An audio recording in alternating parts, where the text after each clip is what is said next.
Hello everyone, welcome to another video. और इस video में हम बात करने वाले हैं फॉर्म इनपुट टाइप एट्रीब्यूट्स के बारे में। काफ़ी लंबा चौड़ा नाम हो गया। देखो, फॉर्म के ऊपर ये फोर्थ वीडियो है। अगर आपको नहीं पता HTML के अंदर फॉर्म होता क्या है तो डिस्क्रिप्शन में लिंक है, या फिर अभी आप आई बटन पे जो वीडियो देख रहे हैं उसको देखें और स्टार्टिंग से लेके एंडिंग तक देखें ताकि आपको अच्छे से समझ में आए। बाकी बातें मैं वीडियो के एंड में करूँगा, लेकिन उससे पहले थैंक यू सो मच, क्योंकि पिछला जो पावर पॉइंट का वीडियो था वो आप लोगों ने बहुत अच्छे तरीके से शेयर किया। मैंने ज़रा भी एक्सपेक्ट नहीं किया था कि इस तरीके से शेयर होगा, तो उसके लिए थैंक यू सो मच। थोड़ा मोटिवेशन अच्छा मिलता है अगर आप वीडियोस को शेयर करते हैं। मुझे लगता है कि हाँ भाई, लोग देख रहे हैं तो अच्छा लगता है। तो अगर वीडियो अच्छी लगे तो लाइक और कमेंट ज़रूर करना, और गंदी लगे तो डिसलाइक और डिसलाइक लायक कमेंट ज़रूर करना। तो वीडियो स्टार्ट करता हूँ और इसको मैं कर लेता हूँ बंद। अगर आप प्लेलिस्ट एक्सेस करना चाहें तो कर लेना, अदरवाइज़ आपकी मर्ज़ी है। तो इसको मैं हटा लेता हूँ और विजुअल स्टूडियो कोड को ओपन कर लेता हूँ और एक नई फाइल बना लेता हूँ। तो जैसे मान लीजिए मैंने यहाँ पर लिखा फॉर्म कौन सा 14th.html के नाम से मैंने फाइल बना ली। जल्दी से एमेट एब्रीवेशन की हेल्प से हम अपना पूरा कोड लिख लेते हैं और एक मैं हेडिंग बना लेता हूँ, है ना। हेडिंग में जैसे मान लीजिए मैंने डाला form input type attribute BUTE। Okay, तो मैं नीचे कर लेता हूँ और एक फॉर्म बना लेता हूँ एक्शन, चलो रख लेता हूँ मैं फिलहाल। एंटर करते हैं और यहाँ पर फॉर्म तैयार हो गया।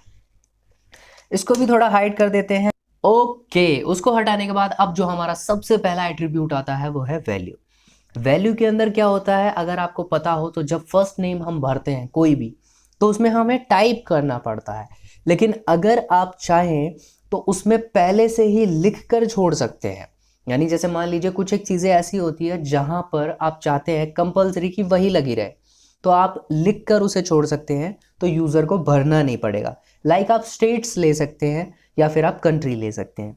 जैसे कि वहाँ पर इंडिया है तो इंडिया ही रहेगा, बदलना नहीं पड़ेगा। तो अगर आप ऐसा करना चाहें तो वैल्यू की हेल्प से कर सकते हैं। तो चलो इसको प्रैक्टिकली करके देखते हैं। तो मैं सबसे पहले लाइव आ जाता हूँ। गो लाइव पर हमें क्लिक करना है और थोड़ा सा वेट करना है। इसको मैं कर लेता हूँ बड़ा और मिनिमाइज कर लेता हूँ, थोड़ा सा वेट करते हैं। ओके, आ गया। अब हमें यहाँ पर क्लिक करना है और सबसे पहले हम लेंगे लेबल। लेबल ले रहे हैं एफ नेम के लिए, और यहाँ पर लिखा मैंने फर्स्ट नेम। फर्स्ट नेम करने के बाद एंटर करेंगे। अब हमें इनपुट टाइप टेक्स्ट चाहिए। ओ सॉरी, इनपुट टाइप टेक्स्ट करने के बाद अब हम आईडी में लिखेंगे एफ नेम, और जैसा कि हम करते हैं वही करेंगे। नेम में हम लिखेंगे एफ नेम, है ना। अगर आपको नहीं पता है, न्यू व्यूअर है, तो आपको डिस्क्रिप्शन में दिए हुए लिंक में जो वीडियो मैंने दे रखा है उस पर जाकर ज़रूर चेक करना। अगर पता नहीं क्या है, उसमें मैंने अच्छे से बता रखा है। जैसा कि मैंने पहले भी बोला, अगर आप न्यू हैं तो डिस्क्रिप्शन में जाके फॉर्म की पहली वीडियो ज़रूर देखना, वरना आपको समझ में नहीं आएगा। और अगर आपको पता है तब कोई दिक्कत ही नहीं है। तो मैंने यहाँ पर एफ नेम लिखा, फर्स्ट नेम, और फिर टाइप टेक्स्ट ले लिया। आईडी में एफ नेम लिया है और नेम में एफ नेम लिया है, सर्वर को बताने के लिए और लिंक क्रिएट करने के लिए। जो पिछली वीडियोस देख रहे हैं उन्हें समझ में आया होगा। अब देखो इसके अंदर क्या है, अगर मैं यहाँ पर जाऊँ तो आपको मिलेगा फर्स्ट नेम, है ना। देखो, और आईडी क्रिएट करने की वजह से क्या है कि अगर हम फर्स्ट नेम पे क्लिक करेंगे तो ऑटोमेटिक ये यहाँ पर हाईलाइट हो जाता है। तो जैसे मान लीजिए मैं यहाँ पर लिख रहा हूँ लोकेश कुमार। क्या लिख रहा हूँ? लोकेश कुमार यहाँ पे लिखा है। अब आप कहोगे इसमें क्या नया है भाई? तो सीन ये है, देखो मैं बताता हूँ। अगर यहाँ पर क्लिक करके आप स्पेस मारते हैं, वीडियो का टाइटल अगर पढ़ा हो इनपुट टाइप एट्रीब्यूट, हम एट्रीब्यूट्स कर रहे हैं। एट्रीब्यूट क्या करते हैं? कोई भी टैग, उसकी क्वालिटी, उसका काम और अच्छे तरीके से शो करते हैं। तो जैसे मान लीजिए मैं यहाँ पर लिखता हूँ वैल्यू, ऑटोमेटिक वैल्यू आ गया। और मैंने यहाँ पर लिखा सुनीता कुमारी। क्या लिखा? सुनीता कुमारी। सुनीता कुमारी करके इसको सेव कर दिया, और अगर हम यहाँ पर जाकर देखें तो ऑटोमेटिकली सुनीता कुमारी लिखा हुआ है। जैसा कि मैंने पहले कहा था कि अगर आप चाहें तो उन फील्ड्स को भरा हुआ छोड़ सकते हैं ताकि यूज़र को भरना ना पड़े।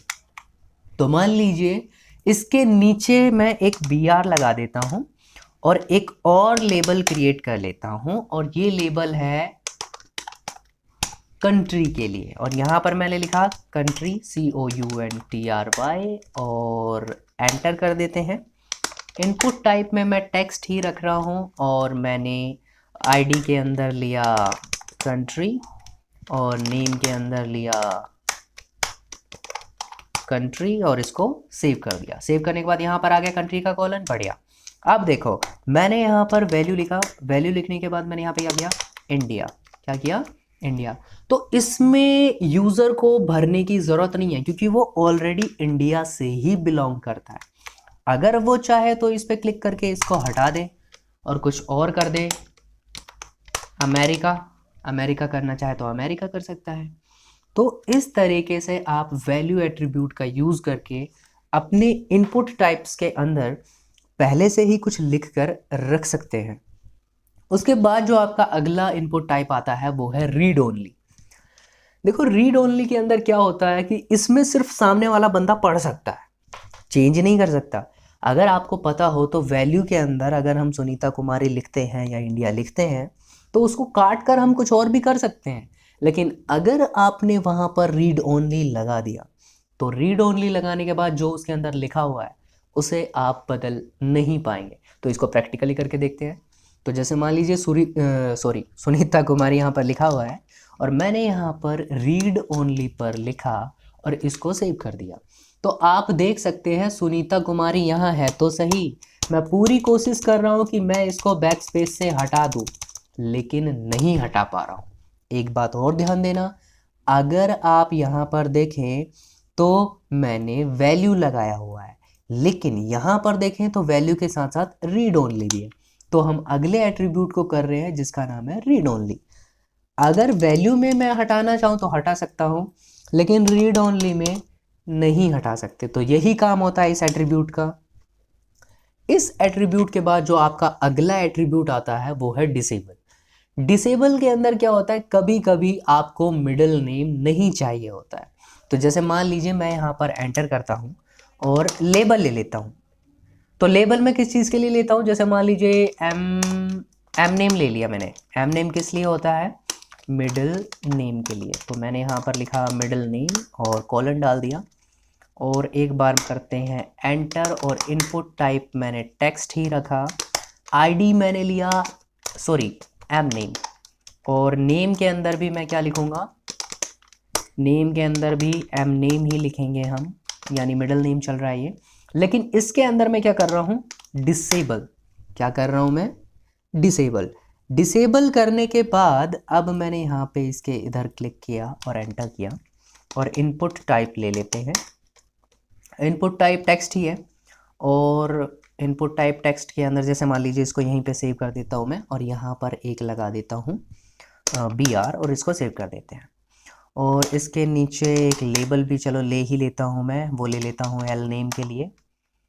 तो मैंने यहाँ पर लिखा एल नेम यानी लास्ट नेम और यहाँ पर लिख भी देता हूँ एल नेम के लिए लेबल लिया है ये।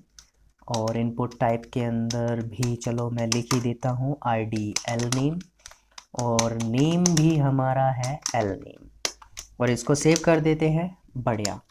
तो कंट्री उसके आगे आ गया है, तो इसके आगे हम एक और BR लगा देते हैं। Now it's perfect. बढ़िया।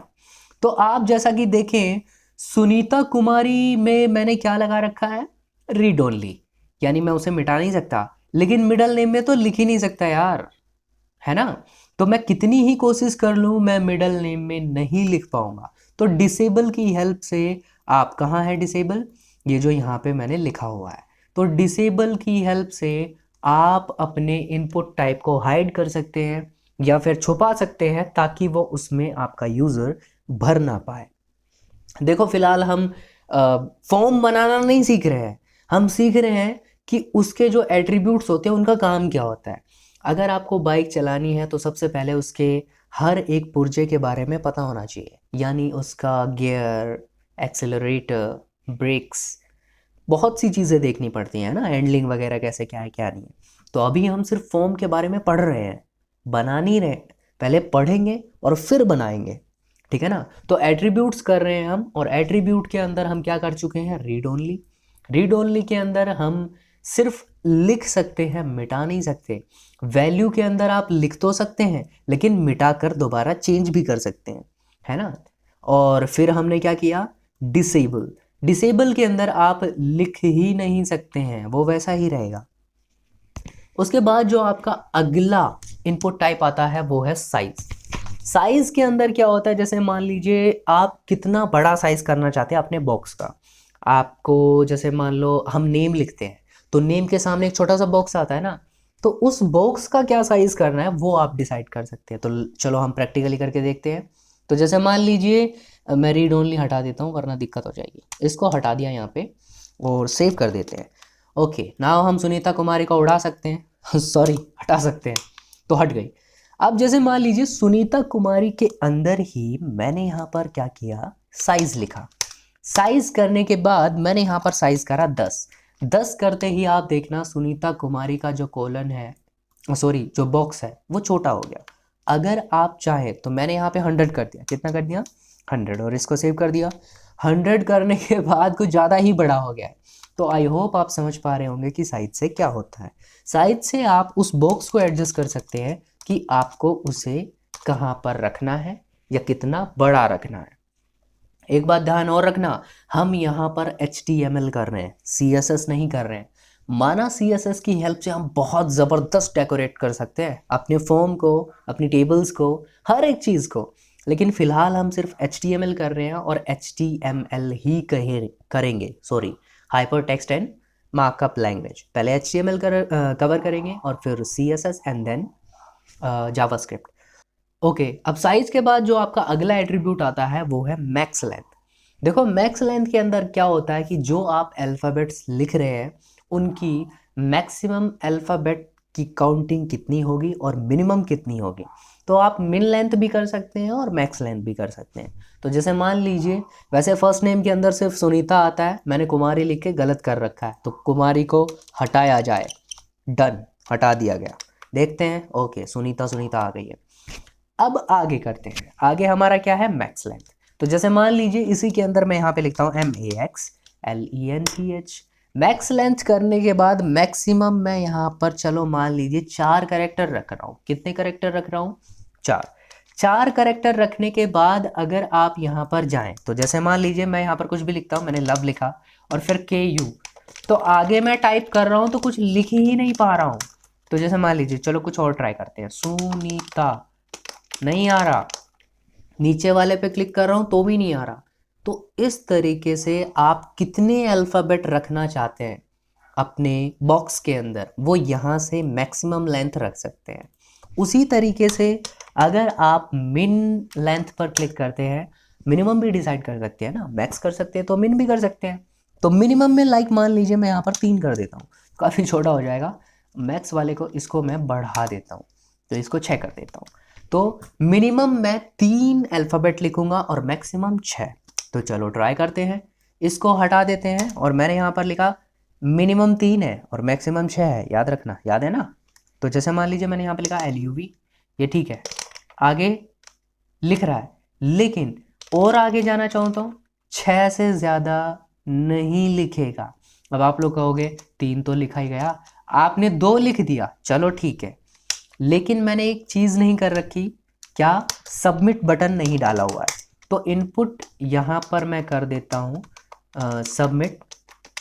अब देखो, अगर मैं यहाँ पर 3 अल्फ़ाबेट से कम यानी LK लिख के सबमिट करूँ तो सबमिट करने ही नहीं देगा, क्योंकि यहाँ पर ऑलरेडी बता रहा है कि भाई मिनिमम लेंथ कितनी है, 3 है, तो 3 तो आपको लिखना ही पड़ेगा।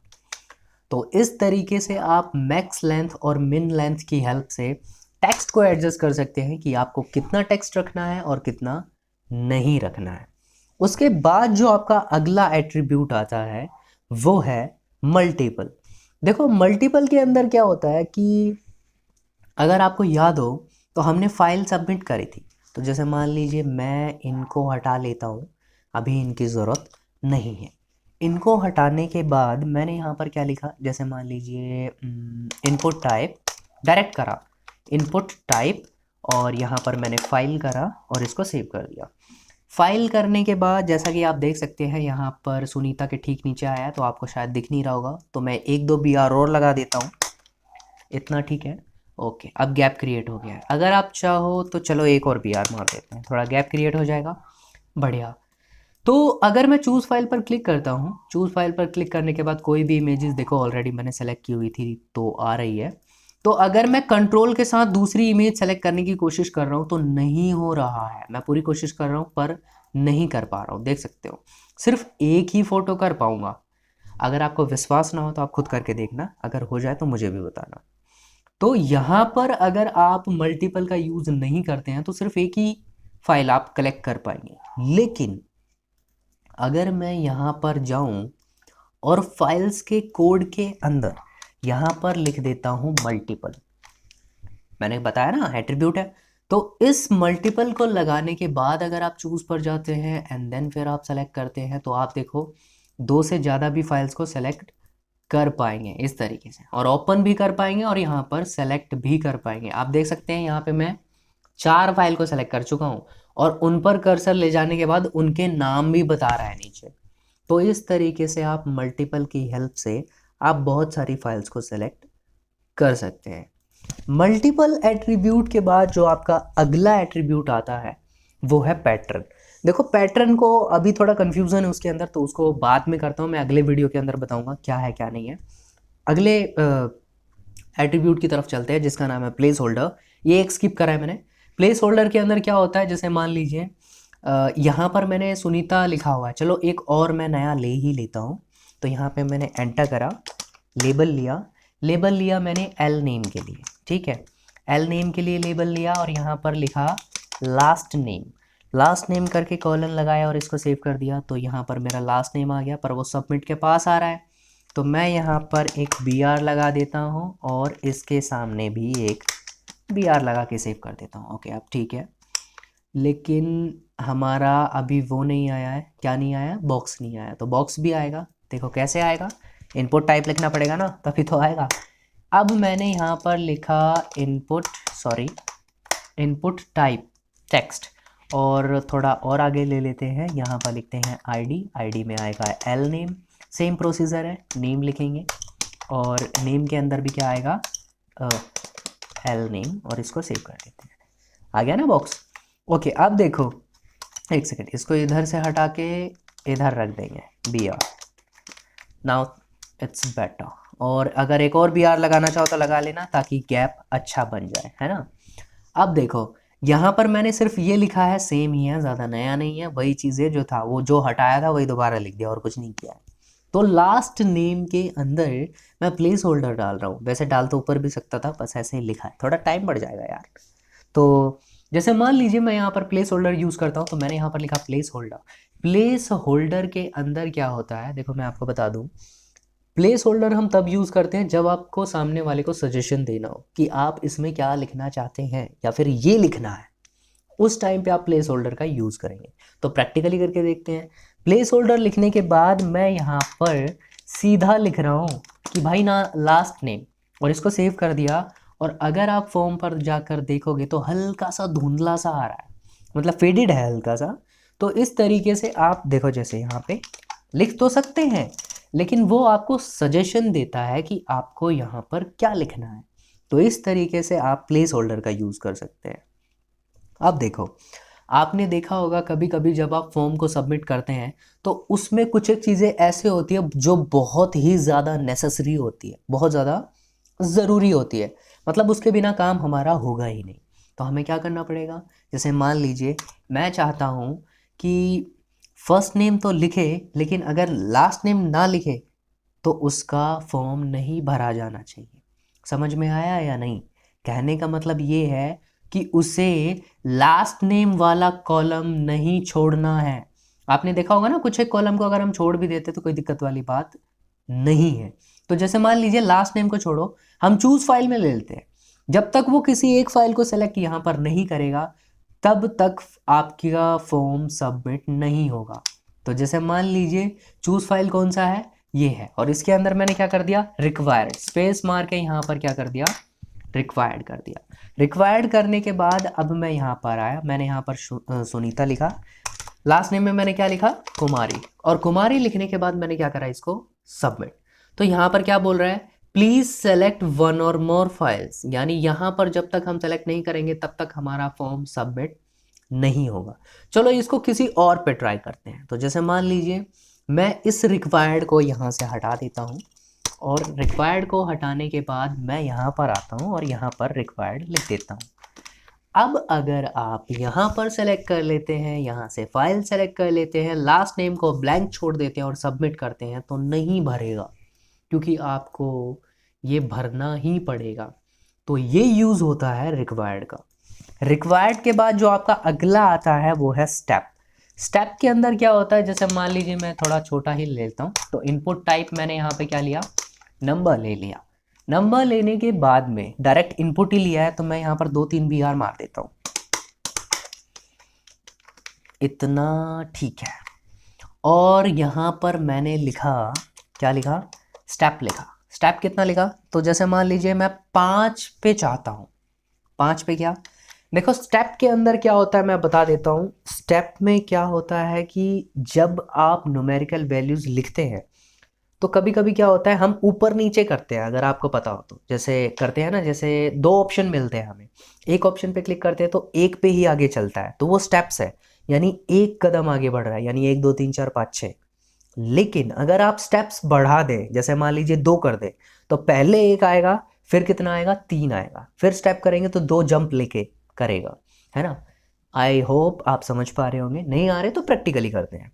तो जैसा कि मैंने यहाँ पे क्या लिखा हुआ है, इनपुट टाइप नंबर, और फिर यहाँ पे लिखा हुआ है स्टेप्स। स्टेप्स के अंदर क्या है, 5 है। 5 के अंदर अब आगे जैसे मान लीजिए इसको सेव कर देता हूँ।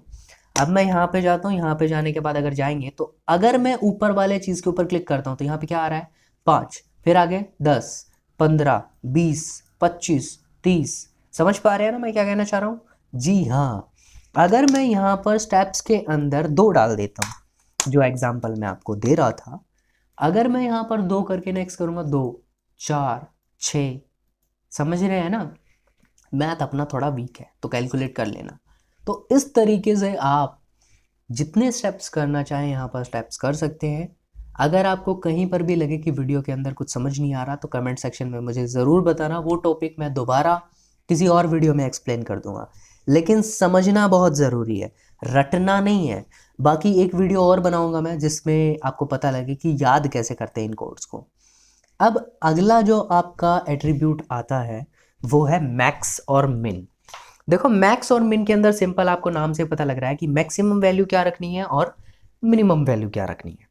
अगर आपको याद हो, अभी थोड़ी देर पहले ही करा है मैंने, क्या कि मैक्स लेंथ और मिन लेंथ ये न्यूमेरिकल में नहीं होता, ये किस में होता है, अल्फ़ाबेट्स में। लेकिन मैक्स और मिन किस में होता है, न्यूमेरिकल वैल्यू में। अगर आप मैक्स लेंथ और मिनिमम लेंथ एट्रीब्यूट यूज़ करते हैं तो वो टेक्स्ट में होता है, लेकिन अगर आप नंबर्स में यूज़ करना चाहें तो क्या करेंगे, मैक्स और मिन। तो जैसे मान लीजिए यहाँ पे स्टेप मैंने 2 रखा हुआ है और इसी के अंदर मैं क्या करता हूँ, मैक्स लिख देता हूँ। मैक्स लिखने के बाद एंटर करते हैं। मैं मैक्सिमम वैल्यू सिर्फ 15 ही इंसर्ट करना चाहता हूँ और मिनिमम वैल्यू मैं कितना चाहता हूँ, मान लीजिए मिनिमम वैल्यू मुझे 10 करनी है, ठीक है।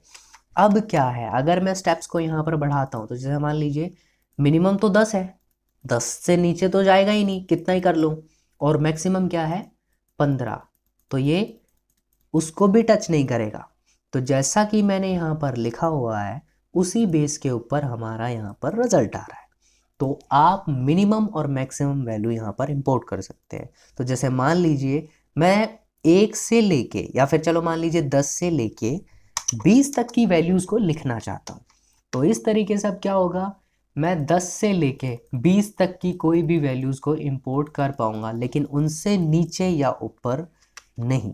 तो इस तरीके से मैक्स और मिन एट्रीब्यूट का यूज़ कर सकते हैं आप न्यूमेरिकल वैल्यूज़ के अंदर।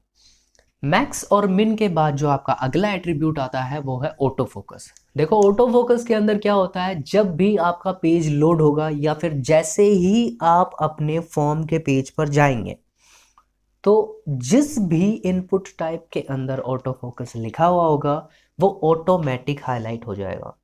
कैसे, प्रैक्टिकली करके देखते हैं। जैसा कि आप यहाँ पे देख रहे हैं लिखा हुआ है इनपुट टाइप आईडी जो भी है एफ नेम है ना। तो मैं चाहता हूँ कि जैसे ही मैं इस पेज पर आऊँ सुनीता ऑटोमेटिक हाईलाइट होनी चाहिए, यानी ये वाला कॉलम जो क्लिक करने पे हाईलाइट हो रहा है, फिर ये क्लिक करने पे हाईलाइट हो रहा है। मैं चाहता हूँ जैसे ही ये पेज पे आऊँ ये वाला कॉलम जो है ना, आई मीन बॉक्स जो है, ये ऑटोमेटिक हाईलाइट हो। तो करना क्या है, तो जैसे मान लीजिए वैल्यू को मैं हटा देता हूँ, काफ़ी देर से आप लोगों को शायद थोड़ा बहुत परेशान कर रहा हूँ, तो इसको हटाकर मैंने सेव कर दिया। अब ब्लैंक है, देख सकते हो आप, ऑटो फोकस नहीं है। तो अगर इसके अंदर मैं यहाँ पर ऑटो फोकस कर देता हूँ और ऑटो फोकस करके सेव करता हूँ, तो जैसे ही उस सेल पे गया, देखो मैंने कुछ नहीं किया है, जैसे ही मैं उस पेज पे जा रहा हूँ वो तुरंत फर्स्ट नेम को फोकस में डाल रहा है। इस तरीके से अगर आप यही चीज़ ऑटो फोकस किस में करना चाहते हैं, एक सेकेंड, इसमें किसमें, लास्ट नेम में ऑब्वियसली। तो मैं यहाँ पे क्या करता हूँ, ऑटो फोकस कर देता हूँ और इसको सेव कर देता हूँ। पहले फर्स्ट नेम कर रहा था लेकिन अब किसको करेगा, लास्ट नेम को। तो आई होप आप समझ पाए होंगे कि ऑटो फोकस एट्रीब्यूट क्या होता है। उसके बाद जो आपका एट्रीब्यूट आता है वो है ऑटो कंप्लीट। अब आप कहोगे ये क्या सीन है, देखो ऑटो कंप्लीट जो है वो फॉर्म एट्रीब्यूट में आता है, लेकिन मैं थोड़ा सा बता देता हूँ। ऑटो कंप्लीट के अंदर आपको पता होगा जैसे ही मैं फॉर्म पर क्लिक करता हूँ तो यहाँ पर कुछ एक नीचे चीज़ें ड्रैग में आती है, लाइक कुमार, सिंह, कुमारी। यहाँ पर क्लिक करते ही लव, लवली, रोहित, लोकेश, सुनीता, लोकेश, उल्टा नाम है थोड़ा सा। तो ये सजेशंस हमें मिल रहे हैं, इसे ही ऑटो कंप्लीट कहते हैं। अगर आप चाहते हैं कि ये आए ही ना तो हमें फॉर्म में जाना होगा। तो जैसा कि आप यहाँ पर देख सकते हैं, प्रैक्टिकली थोड़ा करके देखते हैं इसको। फॉर्म में एक्शन है, देखो वैसे तो यहाँ पर PHP की फाइल अटैच होती है कि हमारा जो डाटा है वो जाएगा कहाँ, लेकिन वो चीज़ हमारी बात की है तो उसको हम बाद में देखेंगे। अभी हम देखते हैं ऑटो कंप्लीट क्या होता है। बाद में इसलिए करता हूँ क्योंकि बाहर की चीज़ों में हाथ डालकर आप अपना दिमाग ख़राब कर सकते हैं, इसलिए जहाँ पर हैं वहीं रहें और पहले उस जगह को अच्छे से समझें तब बाहर जाएं। तो जैसे मान लीजिए मैं यहाँ पर क्लिक करता हूँ और स्पेस मारता हूँ और यहाँ पर क्या लिखता हूँ, ऑटो कंप्लीट। अब मुझसे पूछ रहा है ऑन करूँ या ऑफ करूँ। अगर आप इसको ऑन रखते हैं बाय डिफ़ॉल्ट ये हमेशा ऑन ही रहता है, जो कि आप यहाँ पर रिजल्ट देख पा रहे हैं। लेकिन अगर मैं इसको ऑफ कर दूं कुछ इस तरीके से, ओ सॉरी मैंने यहाँ पर एक और एफ लगाना पड़ेगा, सेव। अब अगर हम उस पर जाएंगे तो आप क्लिक करके सजेशंस नहीं ले सकते। आई होप आप समझ पाए होंगे कि ऑटो कंप्लीट एट्रीब्यूट क्या करता है। ठीक है, अब फॉर्म भी भर ही तो रहे हैं ना, वो भी तो इनपुट एट्रीब्यूट में ही आएगा। तो इस तरीके से आप ऑटो कंप्लीट को यूज़ कर सकते हैं। ऑटो कंप्लीट के बाद जो आपका अगला एट्रीब्यूट आता है वो है लिस्ट, और लिस्ट में पिछले वीडियोस के अंदर अच्छे से एक्सप्लेन कर चुका हूँ, तो मैं उसको यहाँ पर नहीं बताने वाला। अगर आप सभी को, जितने भी निव्या और जितने भी लोग मुझे अभी भी देख रहे हैं, उसको मैं तहे दिल से धन्यवाद देना चाहता हूँ कि आप यहाँ तक वीडियो में आए, तो इसका मतलब वाकई में आपको HTML करना है। तो अच्छे से पढ़ें, और कोई भी चीज़ अगर लगती है कि ये क्या है या फिर ये क्या है, तो क्वेश्चनिंग बहुत ज़रूरी है। तो कोई भी चीज़ अगर समझ में नहीं आती है तो कमेंट सेक्शन में ज़रूर लिखना है कि ये क्या है, ताकि मैं उसे अगले वीडियो के अंदर ऐड कर सकूं। देखो जो वीडियो आपने शेयर की उसके लिए थैंक यू सो मच, लेकिन मेरा मेन मकसद है कि जितने लोग वीडियो देख रहे हैं ना वो पढ़े। मेरा मोटिव बस इतना ही है कि अगर आप ये वीडियो देख के जा रहे हो तो इसको प्रैक्टिस करो और फिर पढ़ो। और कोई भी प्रॉब्लम अगर आपको होती है, कहीं पे लगता है कि ये क्या है या होगा कैसे, तो आप मुझे ज़रूर कमेंट ध्यान से करो, ठीक है ना, कि हाँ इसमें ये क्या है वो क्या है, ताकि मैं आपकी प्रॉब्लम सॉल्व कर सकूँ। मेरा इंटेंशन व्यूज़ का थोड़ा कम है लेकिन पढ़ाने का ज़्यादा है। अगर 4 लोग भी अच्छे से पढ़ रहे हैं ना तो वो मेरे लिए ज़्यादा बेटर है। 4 लाख मुझे नहीं चाहिए, मुझे 4 ही चाहिए, लेकिन सही तरीके से। तो पढ़ना बहुत ज़रूरी है और जितना हो सके उतना प्रैक्टिस कीजिए इस चीज़ की, क्योंकि बिना प्रैक्टिस आपको समझ में नहीं आने वाली। जब आप प्रैक्टिस करेंगे तब आपको पता लगेगा कि ये समझ में आया या नहीं आया, और प्रैक्टिस करने के बाद ही आप क्वेश्चंस करेंगे कि भाई ये समझ में आ भी रहा है या नहीं आ रहा है। तो आई होप आप समझ पा रहे होंगे मैं क्या कहना चाह रहा हूँ। और अगर वीडियो आपको अच्छी लगी और अभी तक जो रुका हुआ है उसको वाकई में दिल से मैं थैंक यू बोलना चाहता हूँ। थैंक यू सो मच इतनी देर रुकने के लिए। और आप सब अगर इसी तरीके से सपोर्ट करेंगे तो आगे मुझे कंटेंट डालने में भी मज़ा आएगा। तब तक के लिए ध्यान रखें और सुरक्षित रहें। वैसे सुनने में आया कोरोना का दूसरा भाई आ गया, तो थोड़ा और सतर्क रहें, है ना। और आखिर में हमारे न्यू ईयर के 2-3 दिन ही रह गए हैं, तो सबको हैप्पी न्यू ईयर, यानी बहुत बड़ा वाला हैप्पी, बहुत ही ज़्यादा बड़ा वाला हैप्पी, है ना। तो हैप्पी न्यू ईयर मेरी तरफ से आप सभी को और आपके परिवार वालों को। और इस ईयर आप खुद से वादा कीजिए कि आप कुछ ना कुछ ज़रूर एक्स्ट्रा चीज़ ऐड करेंगे, और जो फालतू की चीज़ आपके लाइफ में हो रही है उसे छोड़ेंगे। Bye, take care.